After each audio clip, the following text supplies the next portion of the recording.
കാലുവേദനകൾ അല്ലെ ഈ പാദത്തിനുള്ള വേദനകൾ ലെഗ് ആൻഡ് ഫുഡ് പെയിൻ എന്നതിന് പറയാം. നമ്മൾ ഒത്തിരി മുട്ടുവേദനകളും ബാക്കിയുള്ള ബാക്ക് പെയിനൊക്കെ ഡിസ്കസ് ചെയ്തു. അതുപോലെ തന്നെ ഈ കാലുവേദനകളും പാദവേദനകളും ഫുഡ് പെയിൻ ഭയങ്കര ഒരു ഇൻട്രസ്റ്റിംഗ് ടോപ്പിക്കാണ്. ഒത്തിരി പേര് അനുഭവിക്കുന്ന വേദനയുള്ള ഒരു സംഭവമാണ്. ഇവിടെ ആക്ച്വലി എന്താ സംഭവിക്കുന്നത്, നമ്മളെ കാല്, അതായത് മുട്ടിൻ്റെ താഴെയുള്ള ഏരിയയാണ് ലെഗ് അല്ലെങ്കിൽ കാല് നമ്മൾ കോമൺ ആയിട്ട് പറയും. ആ താഴെയുള്ള ആംഗിളും പിന്നെയുള്ള നമ്മൾ പാദം എന്ന് പറയും. ഇവിടെ വേദനകൾ പലതായിട്ട് വരാറുണ്ട്. പഴക്കം ക്രോണിക് ആയിട്ടുള്ള വേദനകൾ വരാറുണ്ട്. ഇതിനെല്ലാം കുറച്ച് കാരണങ്ങളുണ്ട്. എല്ലാ വേദനകളും കാലുവേദനകൾ അല്ലെ ഈ പാദത്തിനുള്ള വേദനകൾ ലെഗ് ആൻഡ് ഫുഡ് പെയിൻ എന്നതിന് പറയാം. നമ്മൾ ഒത്തിരി മുട്ടുവേദനകളും ബാക്കിയുള്ള ബാക്ക് പെയിനൊക്കെ ഡിസ്കസ് ചെയ്തു. അതുപോലെ തന്നെ ഈ കാലുവേദനകളും പാദവേദനകളും ഫുഡ് പെയിൻ ഭയങ്കര ഒരു ഇൻട്രസ്റ്റിംഗ് ടോപ്പിക്കാണ്. ഒത്തിരി പേര് അനുഭവിക്കുന്ന വേദനയുള്ള ഒരു സംഭവമാണ്. ഇവിടെ ആക്ച്വലി എന്താ സംഭവിക്കുന്നത്, നമ്മളെ കാല്, അതായത് മുട്ടിൻ്റെ താഴെയുള്ള ഏരിയയാണ് ലെഗ് അല്ലെങ്കിൽ കാല് നമ്മൾ കോമൺ ആയിട്ട് പറയും. ആ താഴെയുള്ള ആംഗിളും പിന്നെയുള്ള നമ്മൾ പാദം എന്ന് പറയും. ഇവിടെ വേദനകൾ പലതായിട്ട് വരാറുണ്ട്. പഴക്കം ക്രോണിക് ആയിട്ടുള്ള വേദനകൾ വരാറുണ്ട്. ഇതിനെല്ലാം കുറച്ച് കാരണങ്ങളുണ്ട്. എല്ലാ വേദനകളും ഉണ്ടായിരിക്കും. ഇപ്പം നിങ്ങൾക്ക് എവിടെ വീണു അല്ലെങ്കിൽ ഇടിച്ചു അല്ലെങ്കിൽ ഫ്രാക്ചറായി പൊട്ടുണ്ടായി ആ വേദനകളെക്കുറിച്ചല്ല നമ്മൾ സംസാരിക്കുന്നത്. അതെല്ലാം അക്യൂട്ട് പെയിൻ ആയിട്ടുള്ള സംഭവങ്ങളാണ്. ഇത് നമ്മൾ പഴക്കം ചെന്ന കാൽവേദനകൾ എന്തെല്ലാം കാരണം കൊണ്ടുണ്ടാകാൻ നോക്കാം. ഏറ്റവും കൂടുതലായിട്ട് കാണുന്നത് എന്താണെന്ന് വെച്ചാൽ, നമ്മൾ ഈ മുട്ടിൻ്റെ താഴെ നിന്ന് തന്നെ തുടങ്ങാം. നമ്മളെ മുട്ടിൻ്റെ താഴെ രണ്ടില്ല, ടിബിയ, ഫിബുല ഉണ്ട്. പിന്നെ അതിൻ്റെ മേലെയുള്ള മസിലുകൾ, ഫേഷ്യ, ഈ മസിലിൻ്റെ മേലെയുള്ള പാടകൾക്ക് ഫേഷ്യ എന്ന് പറയുന്നത്. ഇതെല്ലാം ചേർന്ന് പിന്നെ അതിൻ്റെ മേലെ സ്കിന്നുകൾ, മറ്റ് ഫാറ്റുകൾ, അതിൻ്റെ അടിയിൽ പോകുന്ന ബ്ലഡ് വെസലുകൾ, രക്തധമനികൾ, പിന്നെ അതിൻ്റെ അടിയിൽ പോകുന്ന നെർവുകൾ, ഇതെല്ലാം ചേർന്നാണ് നമ്മൾ കാല്.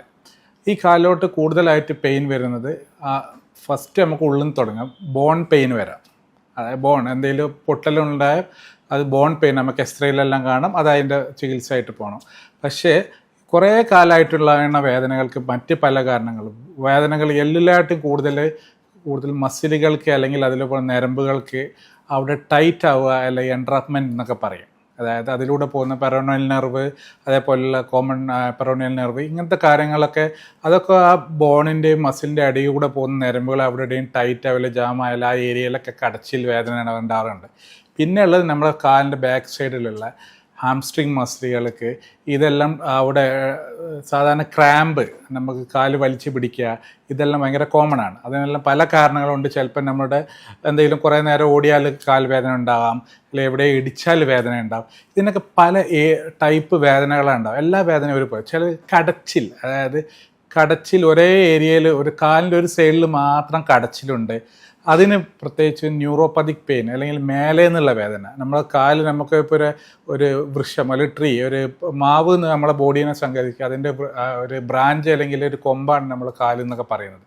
അപ്പോൾ എന്താ വെച്ചാൽ നമ്മളെ മാവിന് അതിൻ്റെ റൂട്ട്, മാവിൻ്റെ മെയിൻ ഏരിയ ചീഞ്ഞു പോയാൽ, അതിന് കേടുവന്നാൽ അതിൻ്റെ ഫലങ്ങളെല്ലാം, ഫ്രൂട്ട്സ് എല്ലാം കേടുവന്ന് പോകും. അതേപോലെ തന്നെ നമ്മളെ നട്ടെല്ലിന് അല്ലെങ്കിൽ ബ്രെയിനിൽ അല്ലെങ്കിൽ എന്തെങ്കിലും സ്പൈനൽ കോഡിലെല്ലാം ഇഷ്യൂ ഉണ്ടായാൽ, ഷിയാറ്റിക്ക എല്ലാം നട്ടെല്ലിനുണ്ടായാലും കാലിൻ്റെ അവിടെ വേദന വരും. അതിൻ്റെ ബ്രാഞ്ച് ആയിട്ടുള്ള കാലിൻ്റെ അവിടെ വേദന വരും. അതാണ് ഒന്ന് ടൈപ്പുള്ളത്. അത് പ്രത്യേക കടച്ചിലാണ്. അത് റേഡിയേറ്റിംഗ് പെയിൻ. തുടയുന്ന മുതൽ കാലിൻ്റെ സൈഡിലോട്ടാണെങ്കിൽ അതിൻ്റെ L5, ബാക്കിലോട്ടാണ് S1, അങ്ങനെയാണ് അത് വരുന്നത്. അതാണ് മേലെ നിന്നുള്ള വരുന്നത്. അതേപോലെ തന്നെ ഞരമ്പിൻ്റെ വേദനയാണ് മേലെന്ന് കടഞ്ഞേറ്. അതേപോലെ രക്തധമനികൾ ബ്ലോക്കായാൽ, ചിലവർക്ക് കുറേ വാരിക്കോസ് വെയിന്, അതേപോലെ ഈ കാലിൻ്റെ മെയിൻ ധമനികളെല്ലാം ബ്ലോക്കായാൽ അതിൽ രക്തം കട്ട പിടിച്ചിട്ട് DVT, ഡീപ്പ് വെയിൻ ത്രോംബോസിസ് എന്ന് പറയുന്നത്, അതൊരു എമർജൻസി ആയിട്ടുള്ള കണ്ടീഷനാണ്. അത് ബ്ലോക്കായാൽ അവിടെ കാലിന് നല്ല വീക്കം വരും, നീര് വരും. അതിന് ഉടനെ തന്നെ അത് അഡ്മിറ്റായിട്ട് ഇഞ്ചക്ഷൻ ചെയ്ത് റെഡിയാക്കേണ്ട കാര്യമാണ്. അതൊക്കെ നല്ല അക്യൂട്ടായിട്ടുള്ള പെയിൻ. വേറെ ചില ആളുകൾക്ക് തരിപ്പ് ഒരു ഏരിയയിൽ മാത്രം, തുടയിലോട്ടില്ല, ബാക്ക് പെയിൻ ഇല്ല, ആ ഏരിയയിൽ മാത്രം തരിപ്പ്, എല്ലാം അതിലൂടെ പാസ് ചെയ്ത് ഞരമ്പുകൾ ടൈറ്റ് ആയാൽ അല്ലെങ്കിൽ എൻട്രാപ്മെൻറ്റ് വന്നാൽ വരും. അത് പിന്നെ മസിൽ മെറ്റബോളിക് ആയിട്ടുള്ള കാര്യങ്ങൾ, നമ്മളെ ബോഡിയിലുള്ള ലോഹധാതുക്കൾ, കാൽസ്യം, വിറ്റാമിൻ D, ഇതെല്ലാം കുറഞ്ഞാലും ക്രാംസും വേദന വരും. അതേപോലെ തന്നെ യൂറിക് ആസിഡ് മറ്റുള്ള പ്രശ്നങ്ങൾ കൊണ്ടെല്ലാം അവിടെ കാലിനും ഫൂട്ടിനെല്ലാം വേദന വരാം. ഇങ്ങനെയുള്ള പല വിധത്തിലുള്ള വേദനകളുണ്ട്. ഇത് വേദനകൾ വ്യത്യാസമാണ്. നമുക്ക് അവിടെ ഞെക്കിയാൽ, അവിടെ അമർത്തിയാൽ വേദന ഉണ്ടെങ്കിൽ അത് ആ ഏരിയയിലുള്ള മസിലിനെ അല്ലെങ്കിൽ ടെൻഡർനെസ്സിനെയാണ്, ഡാമേജിനെയാണ് സൂചിപ്പിക്കുന്നത്. ചില ഷിയാറ്റിക്കകൾക്കും കാലിലോട്ട് വേദന ഉണ്ടാവാറുണ്ട്, ട്രിഗർ പോയിന്റ് ഉണ്ടാവാറുണ്ട്. അത് ചിലപ്പോൾ ഷിയാറ്റിക്ക റെഡി ആയാലും കുറച്ച് കാലം അവിടെ ഉണ്ടാവും. ചിലവർക്ക് മുമ്പ് എന്തെങ്കിലും ആക്സിഡൻറ്റ് പറ്റിയിട്ടുണ്ടാവും, അല്ലെങ്കിൽ മുമ്പ് എന്തെങ്കിലും കാലിലോട്ട് പ്ലേറ്റ് അല്ലെങ്കിൽ സർജറി, അവിടെ കാലിൻ്റെ ഉള്ളിൽ എന്തെങ്കിലും മെറ്റൽസ് ഉണ്ടാവും. അതിൻ്റെ ഭാഗമായിട്ട് അതിൻ്റെ ചുറ്റും വേദനയെല്ലാം വരാം. അതെല്ലാം നമുക്കത് കണ്ടെത്തിയിട്ട് അതിന് മെഡിസിൻ കുറച്ചാൽ NSAID ആൻറ്റി ഇൻഫ്ലമേറ്ററി ഡ്രഗ്സ് എല്ലാം കഴിച്ചാൽ അത് മാറാറുണ്ട്. പക്ഷേ ഏറ്റവും കോമൺ ആയിട്ട് വരുന്ന ഒന്നാണ് ഈ നെർവ് എൻട്രാപ്മെൻറ്റ് എന്ന് പറയുന്നത്. അതുപോലെ തന്നെ മസിൽ ടിയർ. ചില ആളുകൾക്ക് എക്സ്റേ എടുത്താലെല്ലാം നോർമലായിരിക്കും. ചില ആളുകൾക്ക് അത്ലറ്റിക്സിനെല്ലാം കുറേ എക്സ്റേ എടുത്തു, ഫിസിയോതെറാപ്പി ആയിട്ടും പെയിൻ കുറയുന്നില്ല. പിന്നെ നമ്മൾ MRI എടുത്ത് ചിലപ്പോൾ മസിലിൻ്റെ ഉള്ളിൽ ചെറുതായിട്ട് കീറലെല്ലാം ഉണ്ടാവും. അപ്പോൾ അതിന് നമുക്ക് സ്കാൻ ചെയ്തിട്ട് അവിടെ PRP അല്ലെങ്കിൽ പ്രോളോതെറാപ്പി എല്ലാം കൊടുത്ത് ഫിസിയോതെറാപ്പി എടുത്ത് റെഡിയാവും. എന്നിട്ട് നെക്സ്റ്റ് നമ്മൾ പോകുന്നതെന്ന് വെച്ചാൽ കാലിൻ്റെ താഴെ ഭാഗത്തോട്ട് പോകാം. വളരെ കുറച്ച് ഡിസ്കഷൻ ഉള്ള ഏരിയയാണ് ഈ കാൽ പാദവേദന, ഫുഡ് പെയിൻ എന്ന് പറയുന്നത്. ഫുഡ് പെയിനുകൾക്ക് പല കാരണങ്ങളുണ്ട്. അതിൻ്റെ ഇതായിട്ട് നമുക്ക് ഫുഡ് പെയിൻ കാൽ പോലെ തന്നെ എല്ലിന്നുള്ള വേദന ആവാം. നമുക്ക് കാലിന് ഓരോ ഫുഡുകൾക്ക് ഓരോ എല്ലുകളുണ്ട്, കാൽക്കേനിയം, ടാലസ് എന്നൊക്കെ പറഞ്ഞിട്ട് ഓരോ എല്ലുകളുണ്ട്. അതിനെല്ലാം പൊട്ടിയാൽ വേദന എല്ലാം ഉണ്ടാകും. അതൊക്കെ നമുക്ക് എന്തെങ്കിലും കാര്യമായിട്ടുള്ള ജോലി ചെയ്യുമ്പോൾ അല്ലെങ്കിൽ വീഴ്ച സംഭവിച്ചാലെല്ലാം വേദന ഉണ്ടാകും. എക്സ്റേയിലെല്ലാം കണ്ടുപിടിച്ചിട്ട് അത് പ്ലാസ്റ്ററിൽ ഇട്ടിട്ട് അത് സെറ്റിലാക്കാൻ പറ്റും. പക്ഷേ നമ്മൾ ഡിസ്കസ് ചെയ്യുന്ന പഴക്കം ചെന്ന വേദനകൾ, കുറേ കാലമായിട്ട് കാലിൻ്റെ ഉള്ളിൽ ഏരിയയിൽ മാത്രം വേദന, അല്ലെങ്കിൽ ചവിട്ടി നടക്കുമ്പോൾ മാത്രം കാലിൻ്റെ ഉപ്പൂറ്റിൻ്റെ അവിടുന്ന് വേദന, ഇതെല്ലാം ചിലപ്പോൾ ഈ പ്ലാന്റാർ ഫേഷ്യാറ്റിസ്, നമ്മളെ കാലെന്ന് പറഞ്ഞ ഒരു ആർച്ച് പോലെയാണ്. നമ്മൾ ഈ ഫ്രണ്ട് ഭാഗവും ബാക്ക് ഭാഗവും തമ്മിൽ ബന്ധിപ്പിക്കുന്ന ഒരു ഫേഷ്യ ഉണ്ട്, പ്ലാന്റാർ ഫേഷ്യ എന്ന് പറയും. അതിൻ്റെ ഉള്ളിൽ നീര് വന്നാൽ നമ്മൾ നടക്കുമ്പോൾ നമ്മൾ ഉപ്പൂറ്റിൻ്റെ അവിടെ മാത്രം പെയിൻ വരും. ഇതാണ് പ്ലാന്റാർ ഫേഷ്യ. അത് യൂഷ്വലി നമുക്ക് അൾട്രാസൗണ്ടഡ് ഗൈഡഡ് ആയിട്ട് ആ നീരുള്ള ഭാഗത്ത് മാത്രം നീര് പോലെയുള്ള മെഡിസിൻ കൊടുത്താൽ നല്ല റിലീഫ് ഉണ്ടാകുന്നുണ്ട്. ചില ആളുകൾക്ക് വീണ്ടും അത് ചെയ്യേണ്ടി വരും. ചില ആളുകൾ വീണ്ടും 2-3 വർഷത്തിലൊരിക്കൽ ഇങ്ങനെ പെയിൻ ഉള്ളവർ, അവർക്ക് നമുക്ക് PRP അല്ലെങ്കിൽ പ്രോളോതെറാപ്പി എല്ലാം കൊടുത്താൽ നല്ല എഫക്റ്റീവ് ഉണ്ടാകും. അതേപോലെ തന്നെ ചില ആളുകൾക്ക് ഈ പ്ലാന്റാർ ഫേഷ്യാറ്റിസ്, ചില ആളുകൾക്ക് ഈ ഫ്ലാറ്റ് ഫൂട്ട് എന്നാണ്. നമ്മൾ ഈ കാലിന് നമുക്ക് നടക്കാനെല്ലാം സഹായിക്കുന്ന ഈ ആർച്ചുണ്ട്. ഈ ആർച്ച് ചിലപ്പോൾ ഫുള്ളായിട്ടുണ്ടാക്കില്ല, ഫ്ലാറ്റായിട്ടിരിക്കും കാലിൻ്റെ അടി. അവർക്ക് വീണ്ടും ഈ ഫേഷ്യ വലിഞ്ഞിട്ട് വീണ്ടും വേദന വരാറുണ്ട്.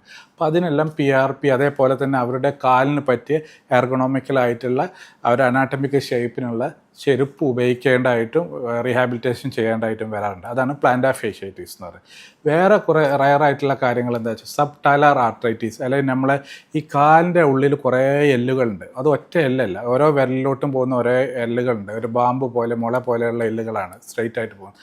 അതിൻ്റെ ഉള്ളിലെല്ലാം നീര് വരിക, അല്ലെങ്കിൽ അതിൻ്റെ ഉള്ളിൽ ആർത്രൈറ്റിസ്, അതായത് വാദസംബന്ധമായിട്ടുള്ള വേദനകൾ കൊണ്ടെല്ലാം കാലുവേദന. അതേപോലെ തന്നെ uric acid, gout, pseudo gout, ഇങ്ങനത്തെ എല്ലാ അതെല്ലാം നമുക്ക് ബ്ലഡ് ടെസ്റ്റ് ചെയ്താൽ ഏകദേശം ഒരു ഐഡിയ കിട്ടും ഏതുകൊണ്ടാണ്. അതിൻ്റെ മെഡിസിൻ കഴിച്ച് സെറ്റിൽ ആവാറുണ്ട്. ചില ആളുകൾക്ക് ബ്ലഡ് ടെസ്റ്റ് നോർമലായിരിക്കാം, എക്സ്റേ നോർമലായിരിക്കാം, പക്ഷേ വീണ്ടും വേദന വരുന്നു. അതിനല്ല നെർവ് എൻട്രാപ്മെൻറ്റ്, നമ്മൾ ടാർസൽ ടണൽ എന്ന് പറയുന്ന നമ്മളെ കയ്യിനുള്ള ക്യൂബിറ്റൽ ടണൽ അല്ലെങ്കിൽ കാർപ്പൽ ടണൽ പോലെയുള്ള ടണൽ, നരമ്പ് പോകുന്ന ഫേഷ്യകളുണ്ട്. അതെല്ലാം ടൈറ്റ് ആയാലും കാലിൻ്റെ ഉള്ളിൽ മാത്രം കടച്ചിലുണ്ടാവും. അതേപോലെ ഡിസ്കിൻ്റെ വേദനയും കാലിൻ്റെ പാദത്തിൻ്റെ സൈഡിലോട്ടും വരാം, തള്ളവേലിലോട്ടും എല്ലാം വരാം. ഇതെല്ലാം റൂൾ ഔട്ട് ചെയ്യണം. മിക്ക ആളുകളും കാൽവേദന കൊണ്ട് സഫർ ചെയ്യുന്നത്, ബുദ്ധിമുട്ടുന്നത് എന്താണെന്ന് വെച്ചാൽ അവർക്ക് എന്താണ് റീസൺ എന്ന് മനസ്സിലാകുന്നില്ല. ബ്ലഡ് ടെസ്റ്റെല്ലാം നോർമലായിരിക്കാം, എക്സ്റേ നോർമലായിരിക്കാം, MRIയിലും കാര്യമായിട്ടൊന്നും ഉണ്ടാവില്ല. അങ്ങനത്തെ കാര്യങ്ങളാണ് നമ്മൾ ഈ നെർവ് എൻട്രാപ്മെൻറ്റ്.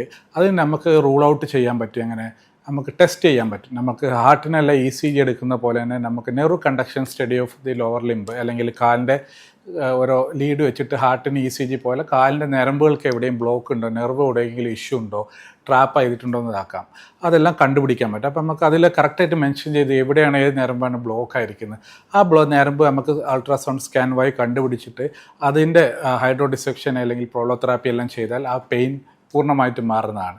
ഇത്രയും ആണ് കാലിൽ കൂടുതൽ. അതേപോലെ തന്നെ ടെൻഡോ അക്കിലൈറ്റിസ്, അല്ലെങ്കിൽ നമ്മൾ ഈ കാലിൻ്റെ ഉപ്പൂറ്റിൻ്റെ ബാക്കിലുള്ള പാടയമയുള്ള പെയിൻ, അതും ഭയങ്കര കോമൺ ആണ്. എസ്പെഷ്യലി എന്തെങ്കിലും എക്സസൈസ് ചെയ്യുന്നത്, അത്ലറ്റിക്സിനൊക്കെ വരുന്നത്. അതേപോലെ അവിടെ കാൽസിഫിക്കേഷൻ, അവിടെ കാൽസ്യം ഡെപ്പോസിറ്റ് ചെയ്തിട്ട് ടെൻഡിനോപ്പതി, ആ മസിൽ അല്ലെങ്കിൽ ആ ഫേഷ്യ എല്ലാം ടൈറ്റായിട്ട് ഇരിക്കുന്ന ഏരിയാസ് എല്ലാം വളരെ കാണും. ഇതൊക്കെ നമ്മൾ ചിലപ്പോൾ മെഡിസിൻ കഴിച്ചുകൊണ്ട് മാറണമെന്നില്ല. ആ ഏരിയയിൽ ഇപ്പോൾ എവിടെയും നീരുണ്ടെങ്കിൽ അവിടെ ഡയറക്റ്റായിട്ട് മെഡിസിൻ കൊടുത്താൽ, ഇഞ്ചക്ഷൻ വഴി പെയിൻ കില്ലർ അല്ലാതെ നീര് വലിയാനുള്ള മെഡിസിൻ കൊടുത്താൽ മാത്രമേ ഇത് നല്ല ബെനിഫിറ്റ് ആയിട്ട്. അതിൻ്റെ കൂടെ തന്നെ ഫിസിയോതെറാപ്പിയും കാര്യങ്ങളും ചെയ്യണം. വേറൊരു വളരെ കോമൺ ആയിട്ടുള്ള കാര്യം, എസ്പെഷ്യലി യങ് ആയിട്ടുള്ള ആളുകളിലൊക്കെ മോർട്ടൻസ് ന്യൂറോമ എന്ന് പറയും. നമ്മളെ വിരലിൻ്റെ അടിയിൽ ഒരു ഞരമ്പ് പോകുന്നത് ഒരു ചെറിയ ന്യൂറോമ, ഒരു ബിനിയൻ ട്യൂമർ പോലെ വളർന്നിട്ട് അവിടെ കടച്ചിൽ, എസ്പെഷ്യലി 3-4 തള്ളവിരലിൻ്റെ അപ്പുറത്തുള്ള 2 ഫിംഗറിൻ്റെ ടോസിൻ്റെ അടിയിലെല്ലാം ഇങ്ങനെ കടച്ചിൽ പോലെ കുത്തുന്ന വേദന പോലെ വരും. എല്ലാ ബ്ലഡ് ടെസ്റ്റും നോർമലായിരിക്കും, എക്സ്റേ നോർമലായിരിക്കും. അതിന് മോർട്ടൻസ് ന്യൂറോമ എന്ന് പറയും. അത് നമുക്ക് അൾട്രാസൗണ്ട് വഴി അതിൻ്റെ ചുറ്റും ഇഞ്ചക്ഷൻ ചെയ്താൽ കുറേ കാലത്തിന് റിലീഫ് ഉണ്ടാവും. ഇല്ലെങ്കിൽ മാത്രം അതിന് സർജിക്കൽ ഇത് ചെയ്യാൻ പാടുള്ളൂ.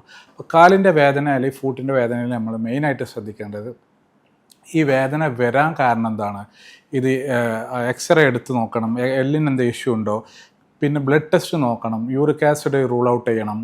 ഷുഗർ, ഹൈ ഷുഗേഴ്സ് ഉണ്ടായാൽ വേദനയല്ല, ഷുഗർ ഒരു 10 വർഷം 5 വർഷം അല്ലെങ്കിൽ ഹൈ ഷുഗർ 5 വർഷം അല്ലെങ്കിൽ കുറേ കാലത്തിന് 10 വർഷത്തിൽ ഷുഗർ ഉണ്ടാകുമ്പോൾ ഇത് നമ്മുടെ പെരിഫറൽ നെർവ്സിനെല്ലാം ഡാമേജ് ആക്കും. അതിന് പെരിഫറൽ ഡയബറ്റിക് പെരിഫറൽ ന്യൂറോപ്പതി എന്ന് പറയും.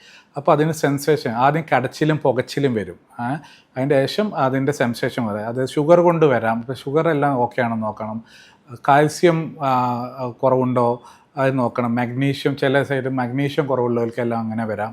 അതേപോലെ ഇൻഫ്ലമേറ്ററി മാർക്കേഴ്സ്, അതായത് ആർത്രൈറ്റീസ്, അതായത് വാദം, റുമറ്റോയ്ഡ് ആർത്രൈറ്റീസ്, അതായത് ESR CRP എല്ലാം ഓക്കെയാണ് നോക്കണം. ഇതെല്ലാം ഓക്കെയാണ് നോക്കിയിട്ടും കടച്ചിൽ ഇറങ്ങേണ്ടതുണ്ടെങ്കിൽ നമുക്ക് നെർവ് കണ്ടക്ഷൻ സ്റ്റഡി, അതായത് ആ ഞരമ്പുകൾക്ക് എന്തെങ്കിലും ഡാമേജ് ഉണ്ടോ നോക്കണം. അതേപോലെ തന്നെ നമ്മൾ കാലിലോട്ട് പോകുന്ന രക്തധമനികൾക്ക്, അതായത് വീനസ് ഡോപ്ലർ ചെയ്ത് നോക്കാം, എന്തെങ്കിലും ബ്ലോക്ക് ഉണ്ടോ നോക്കണം. അങ്ങനെ ബ്ലോക്ക് വന്നാൽ ഇത് വരാം. അതേപോലെ തന്നെ POVD അല്ലെങ്കിൽ PAVD എന്ന് പറയും, പെരിഫറൽ ഒക്ലൂസി ഡിസീസ്. ഏറ്റവും കൂടുതൽ കാണുന്നത് ഇത് സ്മോക്കേഴ്സ് അല്ലെങ്കിൽ ബുജേഴ്സ് ഡിസീസ് എന്നൊക്കെ പറയും. കുറേ കാലം സ്മോക്ക് ചെയ്താൽ കാലിലോട്ട് രക്തോട്ടം കുറയും. നമ്മളൊരു കൃഷിയിടത്തിൽ നമ്മൾ ആ കൃഷി അല്ലെങ്കിൽ അവിടെ ധാന്യങ്ങൾ അല്ലെങ്കിൽ ഫ്രൂട്ട്സ് ഉണ്ടാകണമെങ്കിൽ നമ്മൾ ഡെയിലി വെള്ളം തെളിയിക്കും. അതേപോലെ ആ വെള്ളം തെളിയിക്കുന്ന പൈപ്പ് ആണ് ഈ രക്തധമനികൾ എന്ന് പറയുന്നത്. വെള്ളം തെളിയിച്ചില്ലെങ്കിൽ കൃഷി ഉണ്ടാകത്തില്ല. അതേപോലെ തന്നെ അങ്ങോട്ട് ബ്ലഡ് എത്തിയിട്ടില്ലെങ്കിൽ നമ്മളെ കാലിലെ മസിലുകൾ നശിക്കും, അതിലോട്ട് പോകുന്ന ഞരമ്പുകൾ നശിക്കും, അതായിട്ട് ഫുള്ളായിട്ട് ബ്ലോക്കായി പോകും. അതുകൊണ്ട് ഭയങ്കര കടച്ചിലായിട്ടായിരിക്കും ഈ പേഷ്യൻസ് എപ്പോഴും വരുന്നത്. അത് നമ്മൾ റൂൾ ഔട്ട് ചെയ്യണം. സ്കാൻ വഴി, വീനസ് ഡോപ്ലർ വഴി എന്തെങ്കിലും എവിടെയും ബ്ലോക്ക് ഉണ്ടോ എന്ന് നോക്കണം. അതിൻ്റെ പെയിൻ നമുക്ക് കുറയ്ക്കാനും വേണമെങ്കിൽ ലംബാർ സിമ്പറ്റിക് ബ്ലോക്ക് എന്നൊക്കെ പറഞ്ഞിട്ടുള്ള കാര്യങ്ങളൊക്കെ ചെയ്യാറുണ്ട്. നമ്മളവിടെ രക്തം കോയലുകൾ വികസിക്കാനുള്ള ഇഞ്ചക്ഷൻ എല്ലാം കൊടുക്കാൻ പറ്റും. നല്ല ബ്ലോക്ക് ഉണ്ടെങ്കിൽ അത് വാസ്കുലർ സർജറി, അത് പെരിഫറൽ ആൻജിയോപ്ലാസ്റ്റി എല്ലാം ചെയ്തിട്ട് ബ്ലോക്ക് റെഡിയാക്കാൻ ചെയ്യുകയാണ് ചെയ്യാറ്. അപ്പോൾ ഇത്തരം വേദനകൾ പലവിധമാവാം. എല്ലുകളിൽ നിന്നുള്ള വേദന ആവാം, പെട്ടെന്നുള്ള വേദന ആവാം. അതൊക്കെ ഓർത്തോപീഡിഷ്യന്മാർ അവർ ട്രീറ്റ് ചെയ്യും. പക്ഷേ കുറേ കാലമായിട്ടുള്ള വേദനകൾ, ഓപ്പറേഷൻ ചെയ്തതിൻ്റെ ശേഷം വേദനകൾ, ഓപ്പറേഷൻ ചെയ്തതിൻ്റെ പ്ലേറ്റ് ഇളകിയിട്ടുണ്ടോ എന്നുള്ളതൊക്കെ നോക്കണം. അതിന് ചുറ്റും ഇൻഫെക്ഷൻ ഉണ്ടോ നോക്കണം, ബ്ലഡിൽ യൂറിക് ആസിഡ് ഉണ്ടോ നോക്കണം, ആർത്രൈറ്റീസ്, വാദത്തിൻ്റെ അസുഖങ്ങളുണ്ടോ റൂൾ ഔട്ട് ചെയ്യണം. ഇതെല്ലാം റൂൾ ഔട്ട് ചെയ്തിട്ട് വീണ്ടും കടച്ചിലുണ്ടെങ്കിൽ നമുക്ക് അവിടെ നെർവിൻ്റെ കണ്ടക്ഷൻ കറക്റ്റായ രീതിയിലാണ് നോക്കണം. നമ്മൾ രക്തധമനി കറക്റ്റായ രീതിയിലാണ് നോക്കണം. ഇതൊക്കെ നമുക്ക് ക്ലിനിക്കലി, ഒരു ഇൻ്റർനാഷണൽ പെയിൻ ഫിസിഷ്യന് ക്ലിനിക്കലി പെട്ടെന്ന് മാറ്റാൻ പറ്റും. പക്ഷേ ഇതൊന്നും അറിയാതെ നമ്മൾ പല രീതിയിലുള്ള മെഡിസിൻസ് കുറേ കാലം പെയിൻ കില്ലർ എടുക്കുമ്പോൾ നമ്മൾ എവിടുന്നാണ് വേദന, എന്തുകൊണ്ടാണ് വേദന എന്നറിയാതെ മൊത്തത്തിലുള്ള പെയിൻ മെഡിസിൻ എടുക്കുമ്പോൾ അതൊരിക്കലും മാറുന്നില്ല. അപ്പോൾ നമുക്ക് ആ ടാർഗറ്റ് ഓറിയൻറ്റഡ്, അത് ക്ലിനിക്കലി നമ്മൾ 1 by 1 ആയിട്ട് എക്സ്ക്ലൂഡ് ചെയ്തിട്ട് ഇതുകൊണ്ടാണെന്ന് മനസ്സിലാക്കിയിട്ട്, ഇപ്പോൾ ഡയബറ്റിക്കിനാണെങ്കിൽ അതിനുള്ള മെഡിസിൻ, പ്രോളോതെറാപ്പി എല്ലാം ചെയ്യാൻ പറ്റും. അതേപോലെ പ്ലാന്റാർ ഫേഷ്യേറ്റിസ് ആണെങ്കിൽ നമുക്ക് ആ ഫേഷ്യ ഇൻഫ്ലമേഷൻ കുറക്കാനുള്ള ഇഞ്ചക്ഷൻസ് PRP കൊടുക്കാൻ പറ്റും. അതേപോലെ തന്നെ ഈ ആർത്രൈറ്റിസ് ആണെങ്കിൽ, റുമറ്റോയിഡ് ആണെങ്കിൽ റുമറ്റോളജിസ്റ്റ് അണ്ടറിൽ ട്രീറ്റ്മെൻറ്റ് ചെയ്യാൻ പറ്റും. നല്ല ഇൻഫ്ലമേഷൻ ഉണ്ടെങ്കിൽ നമുക്ക് ജോയിൻറ്റിലോട്ട് നമുക്ക് നീര് വലയുള്ള ഇഞ്ചക്ഷൻ കൊടുക്കാൻ പറ്റും. അതേപോലെ തന്നെ റാഡിക്കുലോപ്പതി, മേലെ നിന്നുള്ള വേദനയാണെങ്കിൽ നമുക്ക് മേലെ ഇഞ്ചക്ഷൻ കൊടുത്തിട്ട് ആ റൂട്ട് ബ്ലോക്ക് ക്ലിയർ ചെയ്താൽ മാത്രമേ താഴോട്ടുള്ള വേദന മാറുള്ളൂ. പിന്നെ മസിൽ ടിയർ അങ്ങനെ എന്തെങ്കിലും നല്ല ടിയർ ഉണ്ടെങ്കിൽ അത് ഓർത്തോപെഡിക് സർജന്മാർ സർജറി ചെയ്ത് റെഡിയാക്കി. ചെറിയ ടിയറൊക്കെ നമുക്ക് PRP കാര്യങ്ങളൊക്കെ ചെയ്യാം. പിന്നെ അതേപോലെ ഫേഷ്യാറ്റിൽ ബേഴ്സൈറ്റീസ് എന്നൊക്കെ പറയും. നമ്മളെ മസിലിൻ്റെ മേലെയുള്ള ബേഴ്സുകളുണ്ട്, ഓരോ പാടകൾ, വൈറ്റ് ഷീറ്റുകളുണ്ട്, അതിൻ്റെ ഉള്ളിൽ നീര് വന്നത്, സ്പെഷ്യലി പെസ് അൻസറീനസ് ബേഴ്സൈറ്റീസ് എന്നൊക്കെ അറിയാം. നമ്മളെ മുട്ടിൻ്റെ താഴെ ലെഫ്റ്റ് സൈഡിലൊക്കെ ചിലവർക്ക് ഭയങ്കര കടച്ചിലുണ്ടാവും, അവിടെ നീർക്കെട്ടുണ്ടാവും. അപ്പോൾ അതിൻ്റെ ഉള്ളിലോട്ടെല്ലാം നമുക്കത് ഇതാക്കാം. അതേപോലെ മുട്ടിൻ്റെ ബാക്കിൽ ചിലർക്ക് ബാക്ക് സിസ്റ്റ് എന്നൊക്കെ പറഞ്ഞിട്ടുള്ളത് വലിച്ചിലൊക്കെ ആയിട്ട് വരുന്നുണ്ടാവും. അപ്പം അങ്ങനെ മൊത്തത്തിൽ എന്ന് പറഞ്ഞാൽ ഇത് മൊത്തമായിട്ടുള്ളൊരു കോംപ്ലക്സ് ആണ്. അപ്പോൾ അത് നമുക്ക് ഏതാ റൂൾ ഔട്ട് ചെയ്യണം. നമുക്ക് വെറുതെ കുറേ മെഡിസിൻ കഴിക്കുന്നുണ്ട് കാര്യമില്ല. പക്ഷേ മെഡിസിൻ എല്ലാ ഇതിനും നമുക്ക് കുറച്ച് ദിവസം NSAIDs എടുത്തു, എക്സസൈസ് ചെയ്ത് ഫിസിയോതെറാപ്പി ചെയ്തിട്ടില്ലേ അതിൻ്റെ അർത്ഥം ഇത് വേറെ എന്തോ ഉണ്ട്. അത് ചിലപ്പോൾ നെർവ് ആയിരിക്കാം, അല്ലെങ്കിൽ വാസ്കുലർ ക്ലോഡിക്കേഷൻ ആയിരിക്കാം, അല്ലെങ്കിൽ ഡിസ്കോജനിക് പെയിൻ ആയിരിക്കാം, അല്ലെങ്കിൽ ആ ലോക്കലൈസ്ഡ് ഇൻഫ്ലമേഷൻ ബേഴ്സൈറ്റീസ് ആയിരിക്കാം. ഇതൊക്കെ റൂൾ ഔട്ട് ചെയ്തിട്ട് വേണം നമുക്ക് അതിനുള്ള ടാർഗറ്റ് ഓറിയൻറ്റഡ് ആയിട്ടുള്ള പ്ലാൻ ചെയ്യുക. അതിന് ഇൻ്റർവെൻഷണൽ പെയിൻ മെഡിസിൻ നമ്മൾ ചെയ്യുന്നത് വെച്ചാൽ ഇൻവെസ്റ്റിഗേഷൻ ചെയ്തു, എവിടെയാണ് പെയിൻ ഒറിജിനേറ്റ് ചെയ്യുന്നത് നോക്കിയിട്ട് അവിടെ നമ്മൾ സ്കാൻ ചെയ്തിട്ട് അവിടെ എന്താണ് ഡയറക്റ്റ് ആയിട്ട് മെഡിസിൻ കൊടുക്കണോ, അതോ PRP കൊടുക്കണോ, അവിടെയൊക്കെയുള്ള പെയിൻ ഉണ്ടാക്കുന്ന ഞരമ്പ് ടൈറ്റായിരിക്കുന്നത് അവിടെ ലൂസാക്കാനുള്ള ഇഞ്ചക്ഷൻ കൊടുത്താൽ മതിയോ, അതേപോലെ ന്യൂറോപ്പതിക് മെഡിക്കേഷൻ കൂടെ ഫിസിയോതെറാപ്പി ചെയ്താൽ മതി. ഇങ്ങനെയൊക്കെ നമ്മൾ ഡിസീസ് ചെയ്യുന്നത്. പറഞ്ഞു വരുന്നത് എന്താ വെച്ചാൽ നമ്മൾ കാല് വേദന അല്ലെങ്കിൽ ഫുഡ് പെയിൻ, മുട്ടിൻ്റെ താഴെയുള്ള വേദന എന്ന് പറഞ്ഞാൽ എല്ലാം ഒന്നല്ല, പല റീസൺ കൊണ്ടാവാം. ഞരമ്പ് കൊണ്ടാവാം, വാസ്കുലർ രക്തബന്ധങ്ങൾ കൊണ്ടാവാം, എല്ലുകൊണ്ടുണ്ടാവാം. എല്ലുകൊണ്ട് പ്രത്യേകിച്ച് ഒരു കാര്യം കൂടെ പറയാം, ചില ആളുകൾക്ക് പ്രത്യേകിച്ച് പ്രായമുള്ള ആളുകൾക്ക്, ചെറിയ കുട്ടികൾക്കെല്ലാം എല്ലാം എല്ലാ ടെസ്റ്റും നോർമലായിട്ട് ഒരു എല്ലുകൾക്കെല്ലാം വേദന ഉണ്ടെങ്കിൽ നമ്മൾ ബാക്കിയുള്ള ക്യാൻസർ പോലെയുള്ള അസുഖങ്ങളും റൂൾ ഔട്ട് ചെയ്യേണ്ടത്. മറ്റുള്ള ലുക്കീമിയ അങ്ങനത്തെ കാര്യങ്ങൾക്കെല്ലാം ചിലവർക്ക് എല്ലുവേദനയായിട്ട് പ്രസൻറ്റ് ചെയ്യണം, അതുകൂടെ റൂൾ ഔട്ട് ചെയ്യണം. റയർ ആണെങ്കിലും അതുകൂടെ റൂൾ ഔട്ട് ചെയ്യണം. അതേപോലെ മെറ്റബോളിക് ആയിട്ടുള്ള കാര്യങ്ങൾ റൂൾ ഔട്ട് ചെയ്യണം. യൂറിക് ആസിഡ്, കാൽസ്യം, മിനറൽസ്, ഇതിനെല്ലാം റൂൾ ഔട്ട് ചെയ്യണം. അതേപോലെ തന്നെ ആർത്രൈറ്റീസ്, റുമറ്റോയ്ഡ് ആർത്രൈറ്റീസ്, ഇതെല്ലാം റൂൾ ഔട്ട് ചെയ്തിട്ട് ഏതാണ് അതിൻ്റെ ടാർഗറ്റ് ഓറിയൻറ്റഡ്, എന്തുകൊണ്ട് വന്നു, അത് എന്തൊക്കെ ചെയ്യാൻ പറ്റും, എന്തൊക്കെ ചെയ്താൽ റെഡിയാവും, അതിൻ്റെ ശേഷം ഇതൊക്കെ ഇന്ന തന്നെ എക്സസൈസും ഫിസിയോതെറാപ്പി ചെയ്താൽ അങ്ങനെ റീഹാബിലിറ്റേഷൻ ചെയ്തിട്ട് എടുക്കണം. ഇങ്ങനെയാണ് ഇൻ്റർവെൻഷൻ പെയിൻ മെഡിസിനിൽ കാല്, ഫൂട്ട്, ഇതിനുള്ള മാനേജ്മെൻറ്റ്. അപ്പോൾ ഇത്രയാണ് ഏറ്റവും കൂടുതൽ കാലിനും ഫൂട്ടിനും വരുന്ന വേദനകൾക്കുള്ള ട്രീറ്റ്മെൻറ്റ് ഓപ്ഷൻസും അതിനുള്ള കാരണങ്ങളും. വേറെ ടോപ്പിക്കുമായിട്ട് അടുത്ത വീഡിയോയിൽ കാണാം. നന്ദി, നമസ്കാരം. Thank you.